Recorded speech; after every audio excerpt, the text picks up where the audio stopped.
Lock 13. I walked the lock at night because I liked the quiet.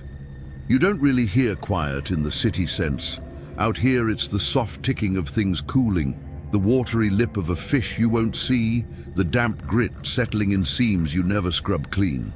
The hut smelled like old paper and wet rope. The concrete held the day's heat, even in fog, so my boots drew a little sweat from it with each step, enough to polish a trail you could find in a flashlight beam. I could tell you exactly how much the gauge boards ought to darken when the head ES right, and what the paddles sound like when they're just greased versus overdue. I knew how much give the headgate dog would give back when you laid a palm on it and said, "All right, let's move." I took the job because nobody else wanted nights, and because my last place closed. We used to build aluminum ladders in a town 2 ridges over. The plant rolled up its doors 28 months before this, shipped the line south, and left us a fenced rectangle of gravel and a block of restrooms with the water shut off. I drifted, took odd shifts, and then the county needed relief keepers for Lock 13 after Marvin retired, and Bobby went out on his back. It isn't a big lock by river standards. It isn't on a big river. You could think all of this could be overlooked by a kind eye. I like that about it.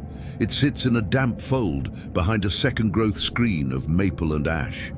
The upstream reach is as straight as a ruler for half a mile. The downstream snakes past a sawdust shoal that remembers the mill they burned a decade ago. If you stand on the lower gate leaf on a dry day, you can hear the highway whispering to itself on the far bank. It's a good place to be small. We run night spring through late fall, then drop to weekend days, unless there's a scheduled move. Tugboats don't come here. You get John boats and aluminum skiffs with fish coolers, or the odd cabin cruiser that misread the chart. Mostly you get nobody. That's fine. Fine days I hold a thermos and draw the chalky line of my coffee across the rim of a mug so I can set it back down exactly where it belongs. But days, the board throws a fault and you go tapping through the schematic panel like you know what you're redoing. It's older than me, the panel, with a mimic diagram in colored plastic and little LEDs for the parts that travel. I keep a pencil tucked in the edge of the gasket so it doesn't walk off. The printer is a thermal thing on its last roll, a narrow white tongue that curls toward the floor whenever it coughs out your record. Paper in this job is about half of it. You make hashes for what the gauges already tell you. You log minutes no one will read unless something goes wrong. In training, they point to the drawer with the incident forms and say it like a prayer. Fill it out right. Fog changes your job. The river forgets its shape, and that shape is part of how you anticipate trouble. At night in fog, you stay near the concrete and count your steps. You lean on iron to tell what's under it. The little noises come forward and then drop off as if somebody reached to turn a knob and thought better. I kept the radio on low, enough to hear the county channel in case a deputy wanted to park and walk down for a smoke.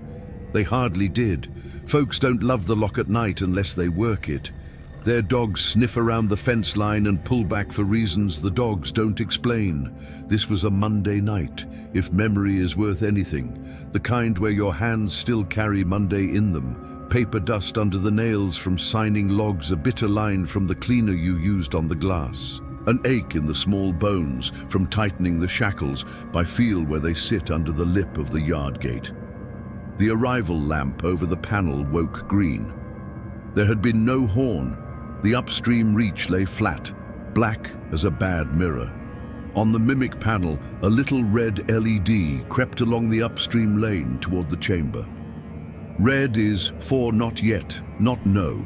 You don't see that light unless one of the upstream sensors reads reflected metal or water piled wrong, or the panel's own idea of itself drifts. We had a second box, older than me twice over, with the retired keeper's handwriting taped along the bottom edge.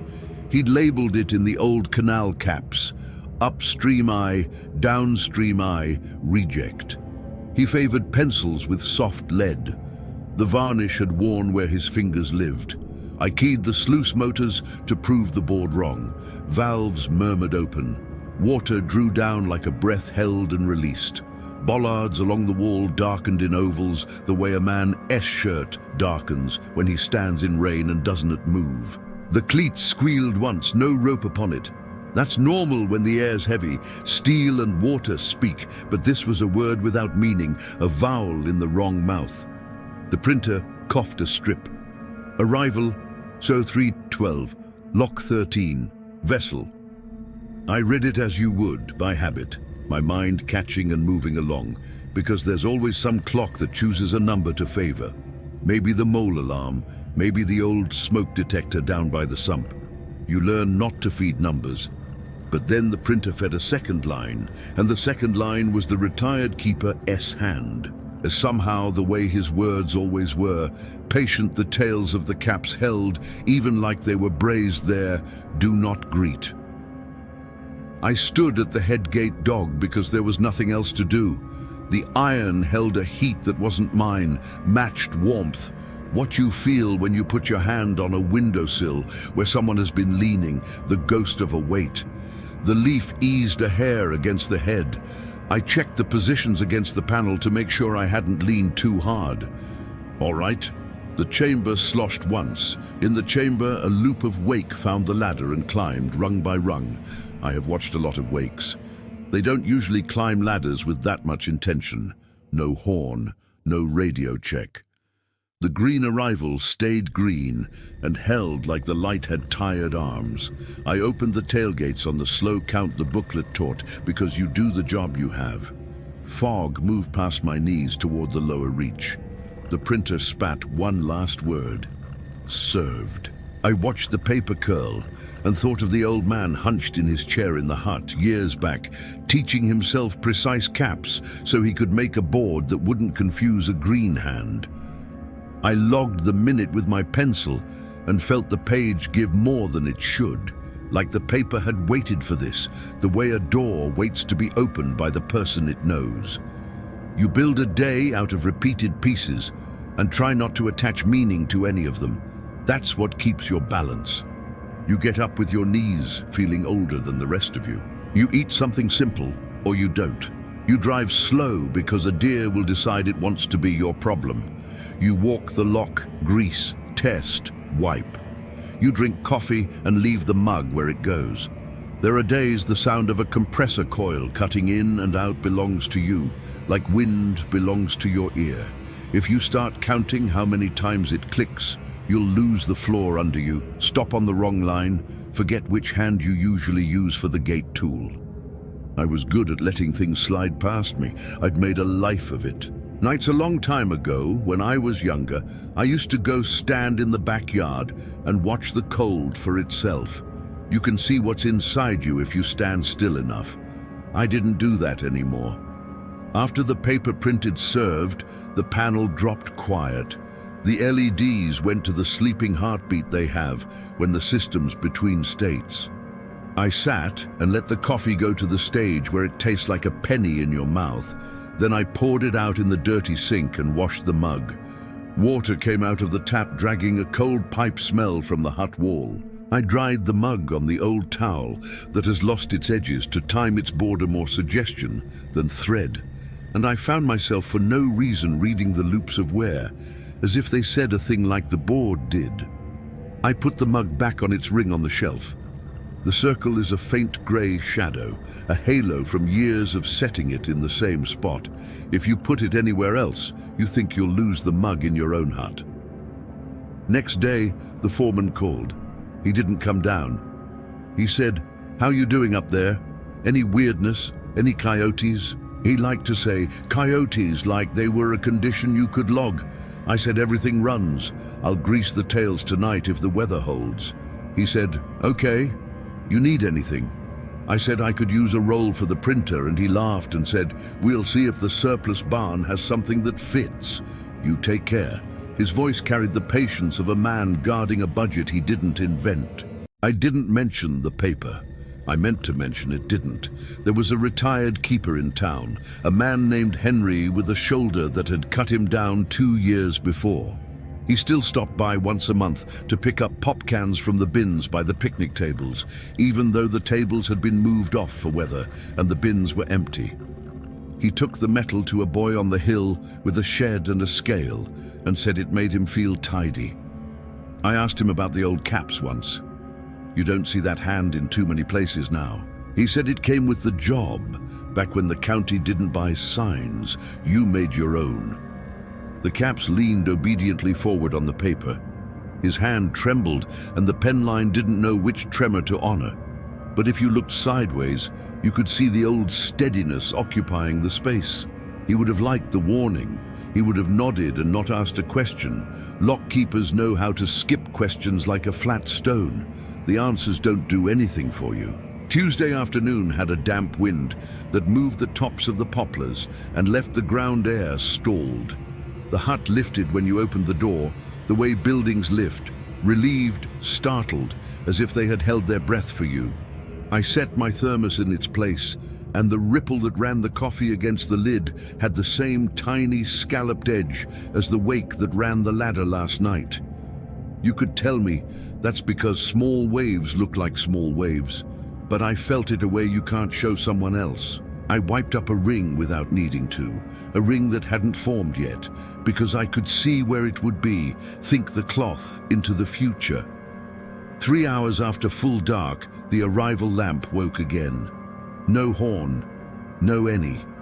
The old red LED rolled along the mimic lane. I watched it like a man watches a small living thing he doesn't own. I waited for a voice from the radio. I patrolled my sentence of concrete. The printer stayed quiet until the first sluice valve gave that throat-clearing wheeze. Then it issued the same thing: arrival, time, lock, vessel blank. After the caps, do not greet. I smiled without humor because repetition is soothing even when it's not on your side. Not greeting is easier than you'd think. It's a thing I'm good at with people.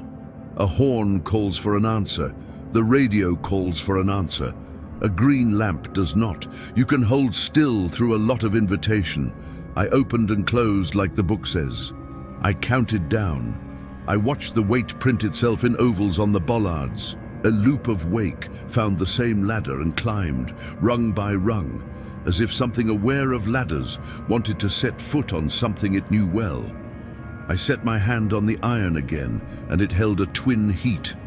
I thought of some other man in some other night, leaning there with his palm and trying to feel how old steel feels when it wants to be more than steel.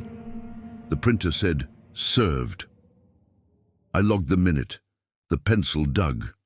Minutes in the book like to be 03 something when the paper printed. I told myself it was about the power cycles, the way the box checks itself, a coincidence of timers.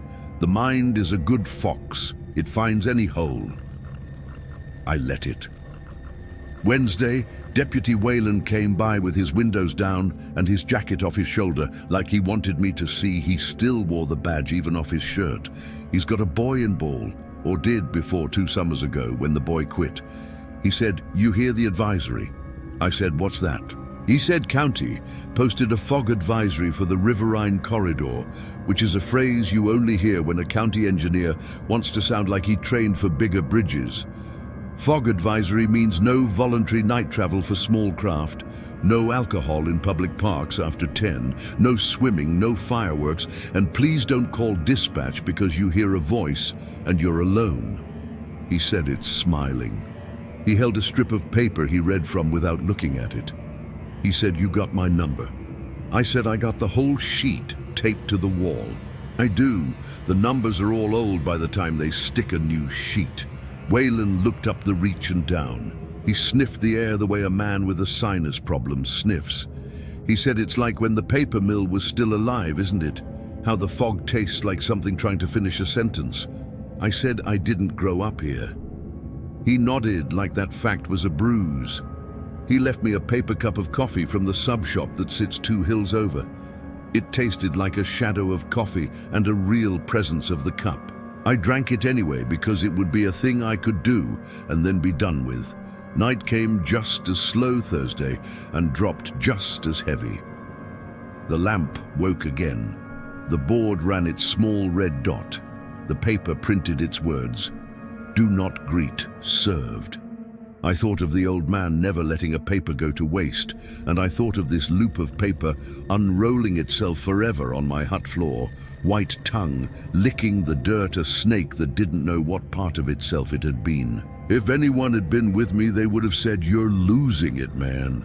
But nobody came to nights. A cat began to visit. It was big in the way all feral toms look big, muscle and scars and confidence in the wrong places. He'd stand on the upstream abutment, 3 feet above the water, and look toward the lower reach. I tried a piece of beef jerky on the 3rd night, and he didn't come for it.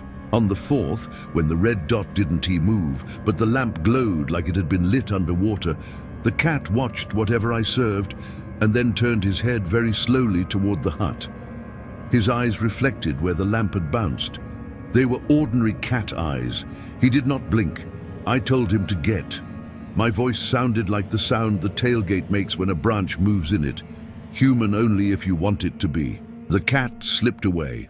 I left the jerky where it lay, and the sugar ants found it by morning, a brown glisten of bodies shining wherever the beam caught them. Not in a line, not in any order I would call a plan, just a mass that knew where sweetness ended. By Friday, I had a spot on my right palm the size and shape of the headgate dog. Iron gives back what you put into it. If you lean the same way each night, it kisses back. The skin thickened and took on a polish that matched the line of oil where I usually hold.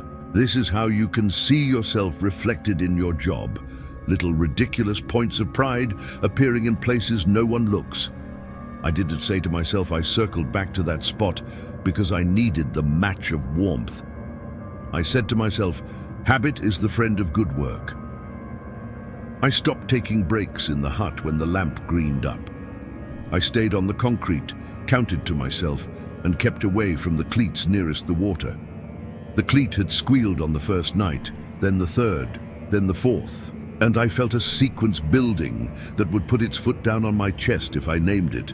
That is how you get into trouble with any repeated phenomenon, by situating yourself where it can see you looking. So I didn't look. I kept my eyes on familiar things. The hairline cracks in the slab near the lower step looked like the map of a place I will never go. There is a nail head under the paint on the hut door lintel that migrates as the wood swells late summer. You can tell what week you're living in by how many threads shine. The cable that tightens the river pole, left side second from top, has a clamped sleeve with a tiny split, and when the fog beads on it, the bead at that split is always larger than the others, like a pregnant dot about to hatch a sentence. I slept in the afternoons. Sleep came with edges now. I had those dreamlets that happen between one kind of consciousness and another. In the dreamlets I stood in the ladder in the chamber, my water shoes on the rungs, my hands too full to hold the rails. I would climb and get nowhere. The wake climbed with me. You could call that a metaphor if you want. I didn't. I woke with the towel wringing my hands. I use a towel longer than a kitchen towel and shorter than a bath one. It smells like the hut, no matter how many times I launder it. There is a blue stripe along one side that is fading out of existence through simple use. I find myself lining that stripe with the plank joint in the hut floor to be sure I am in the world. When the stripe took a darker shade one afternoon, I thought about leaks, then decided the towel had come clean while I was asleep. Things are like that sometimes, without asking your permission. On Saturday morning, the county text feed threw an advisory for the locks, manned stations to run without visitor assistance. They said repairs were scheduled for the upstream sensors. They said, please do not approach the lock chamber outside posted hours. They said, please do not call to ask whether the green lamp means what you think. They sent this in committee language. You could hear the room in it, the chairs, the sigh of 2 hands pressing 3 pages flatter. I printed it and taped it next to Henry's old caps list, and I realized I had made a wall of words from the hands of men who weren't Timmy. You either find that comforting, or you don't. I called the foreman. I said, joking, "You ever seen a paper tell you not to say hello?" He said, "What do you mean?" I said, "Nothing." He said, "Say that again." I said, "It doesn't matter. The paper's shot. I need a roll." He said, "I'll ask." I said, "It's nothing." We hung up with the polite click two men use when neither wants to make a thing into a thing. 10 minutes later, my phone made the empty bottle sound it makes when you get a voicemail without ring. He said, "I'll swing by Monday." I didn't play it twice. Sunday night, I bought a slice of pizza from the gas station because the house felt like a box with the top missing. I carried it in the truck on the passenger seat like a passenger who won't talk. The smell of cheese, not quite food, and sauce, too sweet, crowded the cab. I drove with the window cracked 4 fingers. Fog sat in pockets along the ditch and pulled itself together in the low field behind the old mill site. You could imagine it thinking in there, compiling a case. At the lock, the cat waited at the same spot on the upstream abutment. He had a new tear in his ear. He made me think of small boats, how they come out the other end of a season with their own new notches. I said, "Hey, that's greeting, I know," but it was for the cat, and the cat didn't answer. The lamp woke later that night than it had. While I waited, I counted out loud. Not numbers, just the cadence, the way you might if you could count but didn't want to tell yourself a number that could stick. I tightened the right tail stem a hair, less than the book called for, to see if resistance changed anything. It did not. The printer printed the line with a time. It printed the next line with the old caps. I stuck the strip to the wall under the others. There were 5 now. I did not stick the one that said served, because that word struggled with my idea of what my job was. You perform a thing small enough times, and you have to have a sentence under it at the very least. Served without object is like a blade without a handle. You can pick it up, it will cut you, and then where are you? The town runs along a hill to the north. There is a diner there where the banquettes are hard enough to correct your posture without making an argument of it. Monday morning, I took a table by the door and ordered eggs. A man 2 tables over told a friend that the ruins of the furniture mill were the coldest spot in the county ground, that the old cement holds winter all year, and that yes, why the fog likes to hang there. The friend laughed and said, "Fog isn't a person." The first man said, "Water has a mind if you give it long enough." I cut my eggs with the edge of the toast. The yolk was not how I asked it, but it was still yolk, and I applied myself to eating in a way that suggested that was the entire goal. I paid and left and washed my hands in the diner's restroom. The sink ran rusty and then cleared. Beside the mirror there was a printed sheet pinned behind plastic, how to wash your hands like you mean it.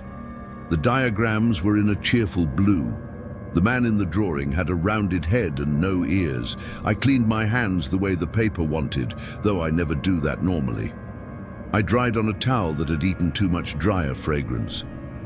The smell followed me outside. Flour without flour, a plastic ghost. The foreman brought a printer roll. He stood in the doorway and let his eyes adjust. He's the sort who looks like he should be in a photograph from 20 years ago. Mustache, forearm sunlines, hair thinning where his hat always lives. He said it, "Your old man's hand or mine?" I said, "It isn't yours." He cut the roll and fed it, and the printer chewed it through. He said, "I hate that box." He tapped the panel with one knuckle. That's how men like us express affection to machines. We touch them as though we intend to scold. He said, "You've been getting arrivals." I said, "A thing prints." He waited for me to finish the sentence, and then when it didn't, he come. He didn't to try to finish it for me. He said, "Brakes on my truck scream on 35, might be a rock stuck." He had the decency to sound tired of his own small problems. He said, "Call me." He left without asking about the strips on the wall, and I let him do me that kindness. Sometimes you live a week with one scene running like a river under the ground of it. My scene was this. I get to the lock a little early to check the upstream eyes. I tip the cover off and wipe the face of the sensor with the cloth we use for nothing else. A spider that resembles a piece of old wire lives there, and you try not to scrunch it.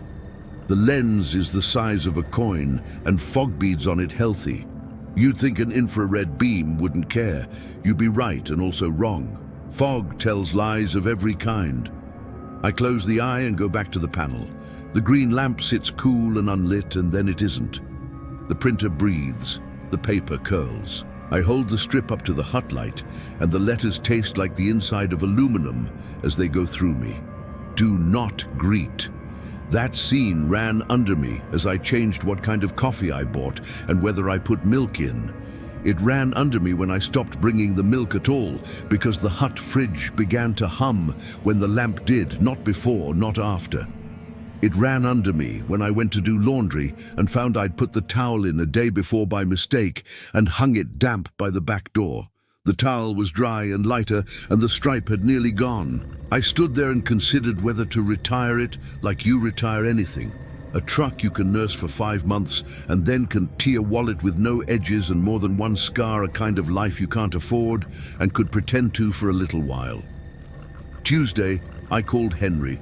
He doesn't hear great, so you cup a hand around the top of the phone and lean your mouth into it like you re-whispering into a wall. He said, "How is she?" I said, "She breathes," and I had not meant to say that. He said, "Fog nights are my favorite as long as I'm home." He laughed dry and coughed to fix it and didn't. He said, "You hear my church bell much?" I said, "From the lock." He said, "If the wind's wrong, you might." "We're practicing for harvest," he said, which is funny, he added, because no one around here produces anything anyone wants anymore. He said that the way old men say pain. I told him the box had printed a note. I didn't repeat it. He said we used to write ourselves not to greet so we wouldn't encourage kids to come knock. That's the worst a lockkeeper can do. Be genial. He said it as if genial could kill you twice. He said he'd come by tomorrow morning for cans. I said we have none. He said, "I know. It's the knowing that keeps the muscle." He came. He stood at the hut door and touched the strip where I had left the first note. His finger found the caps like they meant to be read by the hand. He said, "I told you to label the reject." I said, "You did." He said, "One time I swear we had a raft of oak float through so low under the lower leaf the panels didn't see it." He laughed like he didn't want to. He turned and sat without asking in the chair where I sit. He had the look of a man trying to back up in a memory without hitting anything. I worked my coffee and didn't offer him any because he doesn't take it from me. He said, "I do not miss this room." He said, "This is the only room that ever made me think about how long a minute is, not a cell, not a waiting room, not a hospital, just here, the way the motors and the water and the clocks want to tell you we know time better than you do." He left a half hour later with 2 cans someone had upstream thrown in. Budweiser from last year because the brand changed their labels since. And I watched his back get smaller and wondered how many of us will end our days counting in rooms without asking questions, and whether that is wise or just what we got. Night pressed down that Wednesday before the warnings did. The green lamp woke and held. The cat stood where he stands. The printer printed. I imagined kidding myself that if I took the face off the printer, I would find a man in there with a small pair of scissors cutting letters out of an ancient stack of training manuals and gluing them down, "Do not greet. Served." I made the motions the book said. I felt the warmth come up through the iron. The chamber breathed and lowered, breathed and rose. The loop of wake found the ladder and climbed, rung by rung, then stopped at the one with the scratch in it where somebody took a bolt that didn't want to move a long time ago. I have looked at that scratch so many times I could draw it if someone took all the ladders away and said, "Show me one." It looked back, it waited, it held. I did not greet. It felt like being a good man in a way that did not reward. Sometimes people come in pairs. On Thursday night, 2 teenagers came down the path as far as the fence and stood there breathing like they meant to light cigarettes and had forgotten what part of themselves had wanted that. I heard the gravel under their shoes because they try not to crunch, and that makes the crunch ring. I said, "Parks closed in 15 loud enough to make them jump." A girl said to the boy, "He runs it like the old man did," and the boy said in a low voice he did not. They stood for a minute and then walked back up the path. The fog breathed around their calves. Their moving feet made a shape of the air. I would know anywhere if you showed me just that slice. Two kids who do or done to plan to kiss before they go home. When you've got this job, you can let a pair like that turn you into a picture you stare at too long. I turned to the panel and waited for the thing I now knew would happen. There is a scene I will not explain right. The words sit wrong in my mouth even before I put them down. The lamp woke and held. The printer printed. The caps told me. I stood with my palm on the dog and felt the iron answer like it had been saving up body heat. The chamber moved and stilled. I opened the gates on the slow count. Fog moved past my knees like something smaller than me, with a purpose larger. All usual, all in a way manageable by the terms of the life I had made. Then there was a noise of cordage drawn without a man, and a smell of wet hemp, and the sound a boat makes when it kisses a wall in the care of a careful captain. I've heard that sound in full daylight, with tourists on the picnic tables, and kids shrieking about getting wet, and men from the county measuring the rise with a stick they pretend to calibrate. I have heard it, and not thought about it as anything but the sound of the job. That night, I heard it, and it had nobody to carry it. If sound has a weight that can press on you, it pressed. The cat moved 3 steps to the right on the abutment, as if leaving a seat for someone he might know. The printer clicked. It did not print. Not. The ribbon made a noise like a throat waiting. I did not say hello. I counted. I finished it, this serving no one for a purpose I couldn't name, and I stood aside. Fog went through. When you do a job with parts you can count, you survive an event by touching the parts. Touch the rail, the bracket, the hook. You turn the handle you always turn. After you sit and your breath is in your chest like two people who don tea like each other. You make a note in a book. You wipe a tool. A minute goes by, then 2. Then you are permitted to weigh what happened against your training and your idea of yourself as rational. The trick is to stop before you tip. You stop at the ramp into the water and don't go down it. You stop once and no more. Friday morning, I woke on my feet. I had a mark on my face like a folded cloth had slept there. My right hand hurt between ring finger and middle. I massaged it and found a ridge in the meat of it, like a man finds a stone in a ditch he stepped in years ago. I looked for blood because pain without blood is a debt you don't know how to pay. No blood. The house smelled like I had cooked something in the night and put it in the fridge without letting it cool. I hadn't done that.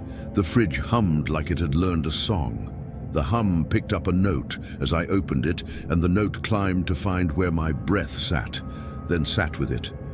I shut the door and went and sat on the back step and pulled the towel around my neck, like a man who just walked out of a boxing ring. The cat, another cat, not mine, crossed the yard with a limp learned and forgotten so often it had become its gait. I drank water out of a glass, and the glass tasted like the dishwasher, which is to say the water did not taste like it belonged to anything. I put the glass in the sink anyway and told myself I'd wash it later. The advisory changed again. They put a chain across the lower path with a sign on it, "No access, downstream, maint." That the sign left off the last letters felt like a man ran out of patience while he typed, or a printer neat enough to drop letters once they bored it.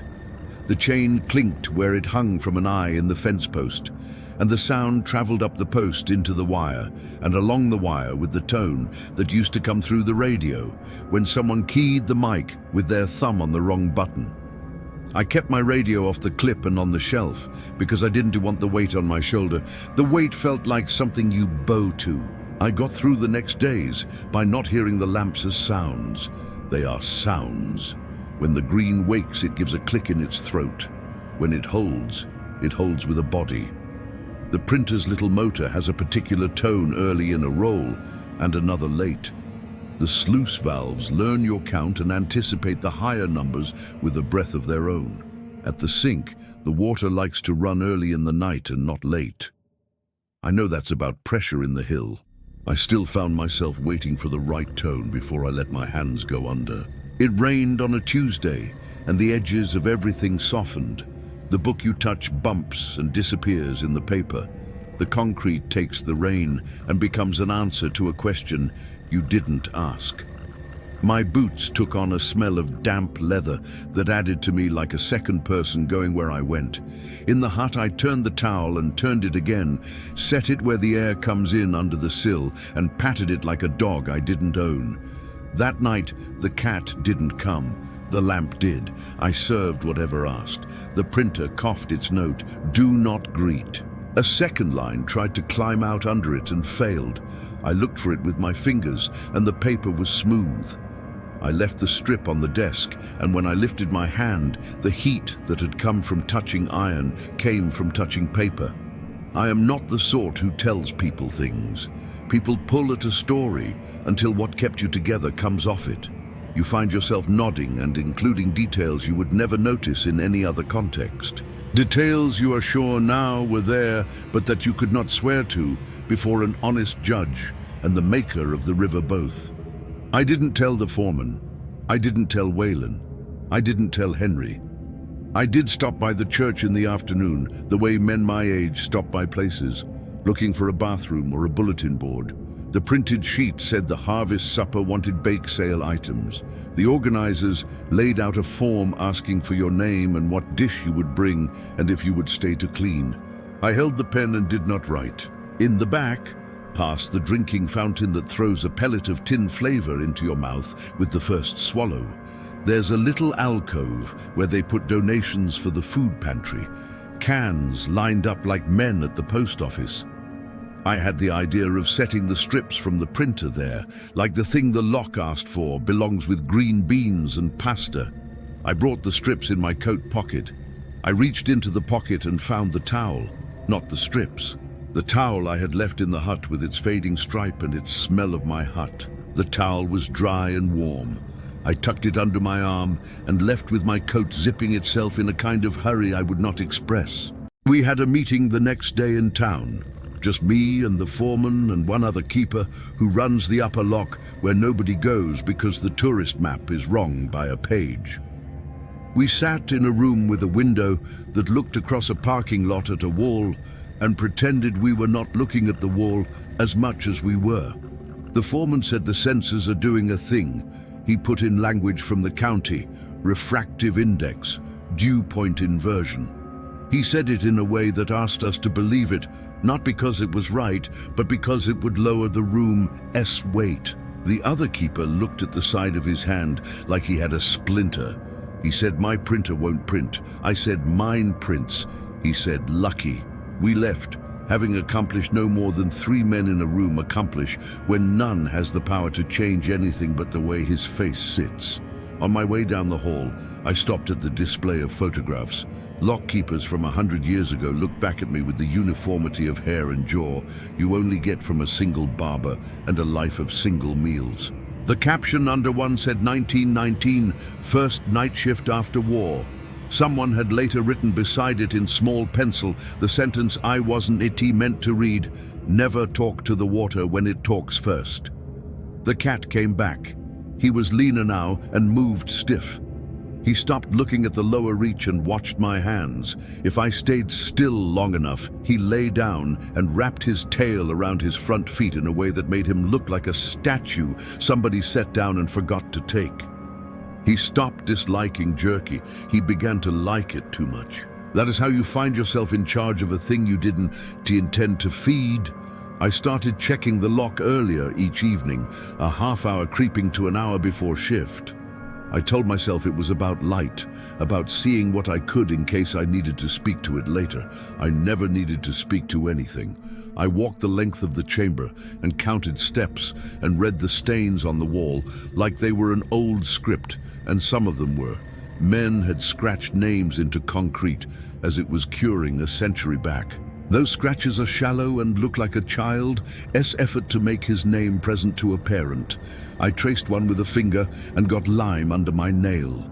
I brushed it off and saw how the damp makes white lines glow a little in the right slant of dusk, and I thought a foolish thought, that if I could read all the names in the right order, the lock would say something back in a good voice.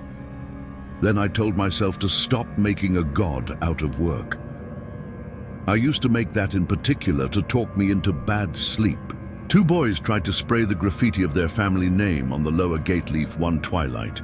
They were new to the business because they chose the downstream side, where water slaps the steel polish clean, instead of an interior surface where their paint might live long enough to shame them later. I let them look at me. One raised the can in my direction like some kind of offering and then rethought it. They left carrying the smell of propellant and an awful need to be bigger than their bones. When they were gone, I saw a little line of silver on the gate where paint had tried to keep its grip.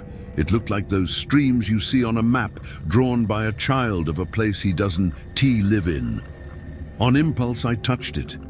The dot of paint sat hard like a bug stuck in sugar. I pried it off with a fingernail and set it on the hut windowsill. The cat took it in his mouth and placed it where he places things, at the center of the upstream abutment, and sat beside it like he had achieved something saintly. The printer ran through 2 rolls in a week. The foreman said, "Slow down," and I said, "I don't know how to slow down." He said, "I'll bring another," and I said, "Don't." I cut a strip into thirds and taped 1/3 under each of the 3 most recent. The middle thirds read 13. And I derived a feeling from lining those little dashes in a line across the hut wall that nobody would ever understand. I am not proud of that. Sleep left me one night like a landlord. I had to change what my day was to keep a hold of the hours. I started running the vacuum in my little house after work, even though the carpet didn't want it. The vacuum makes a sound that doesn't vary much. It was a relief not to listen for variation. The fridge hummed along and sometimes caught the pitch of the machine, and the 2 sounds bound. I wiped the kitchen counter twice, then a 3rd time. The towel lived around my neck at home the way it does when I work. I would catch sight of myself in the window and look away quickly because there was someone there I didn't want a conversation with. The next afternoon, I found the towel folded on the washer in the position my mother put clean towels when I was a child. I had not folded it. It was a neat fold, not a man fold. I watched my hands become cold, then warm again. They closed the lower path with a 2nd chain. The sign said, "Construction," even though nothing ever gets constructed here. The chain lay on the ground the way chains do when 2 men put them up and neither chose to bend. There was a clack at the end where metal meets metal that began to occur when the lamp warmed. I turned the radio up to cover it. The radio played county men talking in their fatigue voices. The clack swam under anyway. I took the radio down. I went down the ladder and put my hand on the shackle, not because I thought it would do any good, but because that is how you promise yourself you still touch the world. The shackle heat matched mine. Of course it would. It had sat under a day's sun and a night's memory. I wiped my palm on my pants and came up the ladder and saw the wake roll once more, finding rungs. The ladder received it. Henry decided to stop. Not stop moving in the world. His daughter called the foreman. He called me. He said he had meant to tell me in person, and then didn't. He said the service would be at the church that practices for a harvest that does not come. I said I would go. I went. Men in shirts and women with their hard, nice shoes sat and listened to a person who did not know Henry talk about how men like work, and then they stop. I shook hands in a line. I stood at the back and read the bulletin board notes with more attention than the service required. After in the hall, we ate small sandwiches with butter and a slice of ham between white bread, and we drank a liquid that was not coffee from a pot that called itself coffee anyway. I looked at the floor where the linoleum had separated at a seam and someone had put clear tape over the gap, and the glue under the tape had collected a history of feet as fine dust and smoothened it into a grey river. A boy ran a finger along the tape while his mother did not watch. He produced a new clean stripe in the glue along the path his finger drew. He looked proud and guilty both. I went outside. The air had that after-service smell of cologne and food and relief. I thought of waking the lamp and how his hands had made those caps, and how I would never ask him now about the sentence under the photo in the hall. That is the loss. Not the man you knew, but the angle you will never see now. The note printed that night without a time. The space where the time belongs stayed white. It bothered me in the way a missing tooth bothers the tongue even after the mouth has learned to seal in spite of it. Fog stayed low, and the lamp stayed high, and between them I stood, the thing that met the notes in the middle and changed a pair of states in an orderly fashion. I know the words to the job. I know what it is not. I held my hand over the printer to feel if the motor added heat or merely moved it.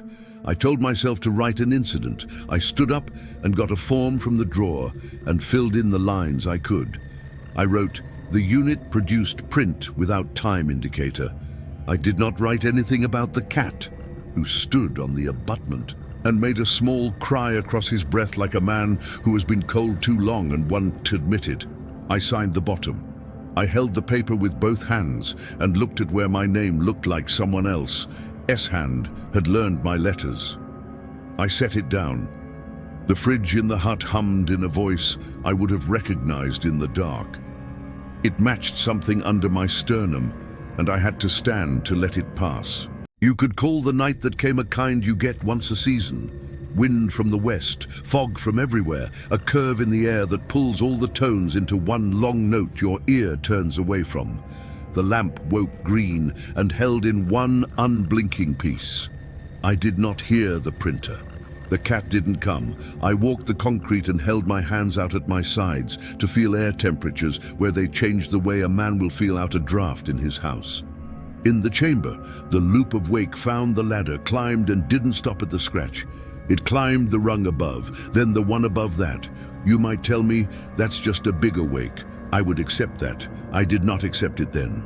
The iron under my palm had heat in it like a second pulse. I thought I could lower my head and say hello to whatever speaks with the water and the iron. I thought I could be a man with a story. I thought, do not greet. I held my face the way a man holds a jar closed against a child's hand. I let whatever asked be served by the motions and the book and the dogs and the gates and the fall and the lift. I did not name it. The printer spat a strip. It was blank. I set it with the others anyway, and the blankness held meaning on the wall. I took the towel from the hook by the sink and dried my hands, though they were not wet. The towel left a clean smell of old laundry near my mouth, and I felt steadier. When I got home near dawn, the road lay in front of me with all its patches. Each patch has a voice. I counted them in the way you count to keep from hearing other things. In the house, the fridge had moved an inch to the left. That is the kind of lie a man tells himself to make a story live. I thought it anyway. I opened the door and looked for proof. The juice sat where it sat. The meat I had forgotten to cook last night sat where I had shoved it with the graceless guilt of a man who will later throw it away. The light burned, and the hum paused and then stepped right back into the world in a note that matched my breath and led it. I closed the door. They put a sign by the road below the lock that was meant to be temporary and stayed because no one took it down. Caution, visibility. It made no sense by itself, and that is probably why it stayed. People like to keep half-true sentences around. They sound like wisdom from a stoop. I wished the sign for my life. There is an hour in the afternoon when the sun sneaks under the edge of the cloud that covers the ridge, and the light in the hut looks like it has been remastered from a better version. Colors, accurate edges present. That hour had started to be the one that told me what happened at night. I could see where my hand had been on the gate in a way that daylight usually flattens.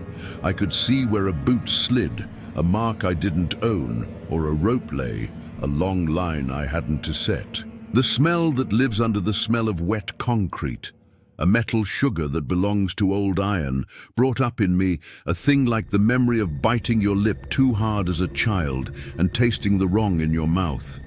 I drank water from the tap, and it tasted like the first inch of a new hose. I spit it out. I tried the opposite side of the sink, and the water tasted like nothing again, which is what you ask of it in a life like mine.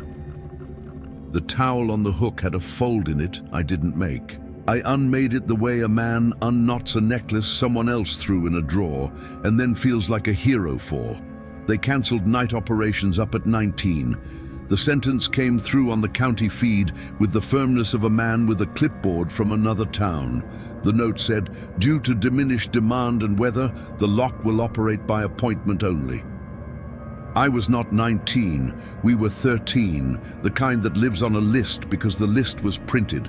The green lamp woke at the usual time that night, and I found myself holding the wheel with both hands and thinking about the 19 keeper on the hill, his hut dark, and his hands open, the way a man stands in front of a TV that is not turned on and thinks if he looks hard enough a picture might return. I served what I served. I dried my hands. I left the towel on the hook and did not look back at it. 2 days later, someone tried to cut the chain. The lie I tell myself is that I would have stopped them if I had been there. Their saw left teeth in the metal, and the metal wrote back a little in filings on the ground, a glitter of cheap jewelry on wet salt. I swept them up and put them in a jar that had held pickles in another life, and I set the jar on the hut shelf, because I do not have a place in my house for sadness of that size.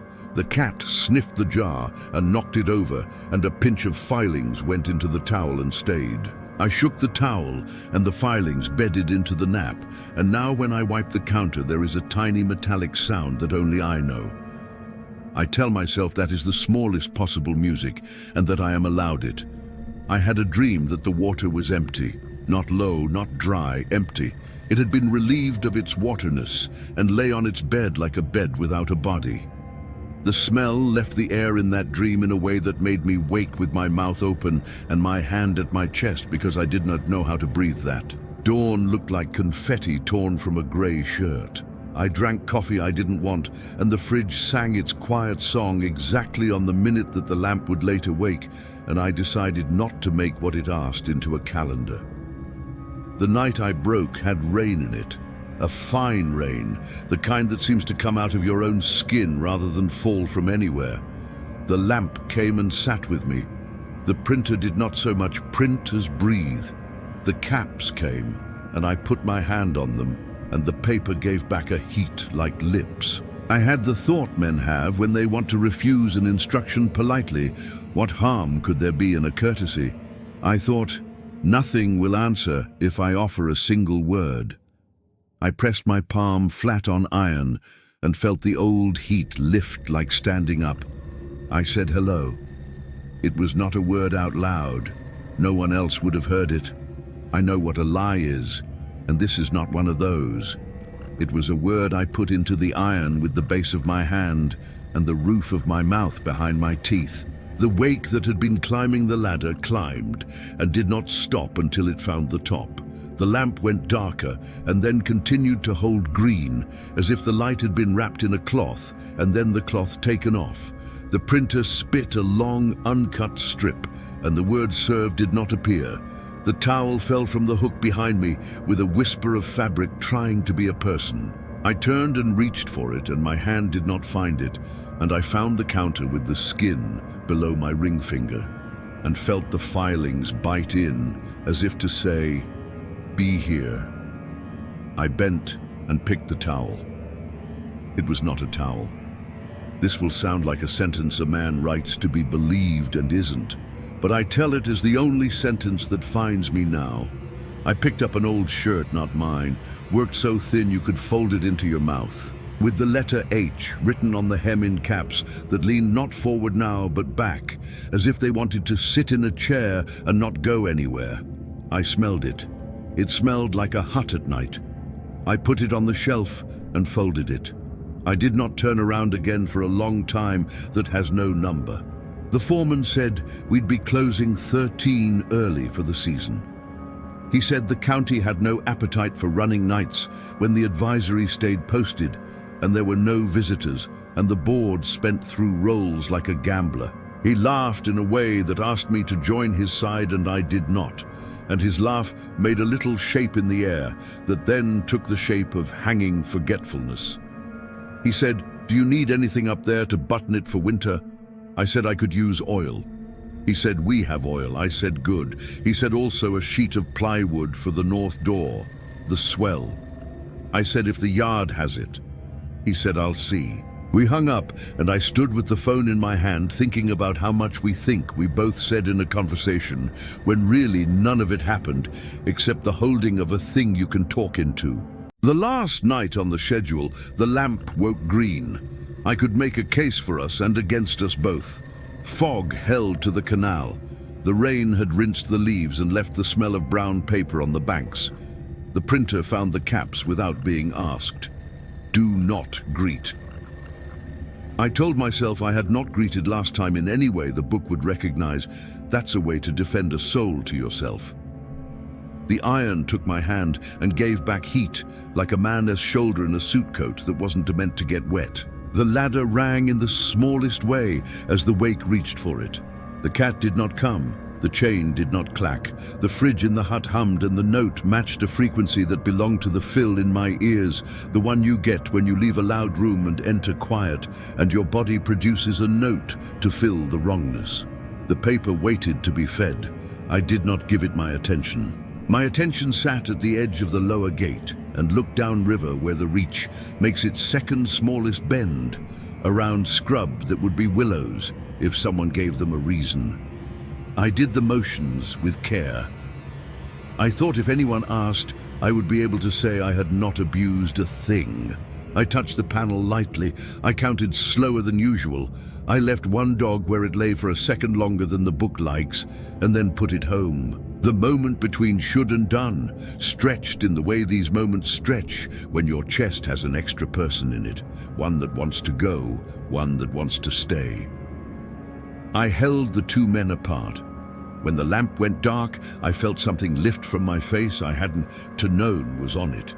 I turned my head to see the wall of strips and saw, without my acknowledging I had hoped for anything else, a new strip unrolled and stuck there as if I had stuck it.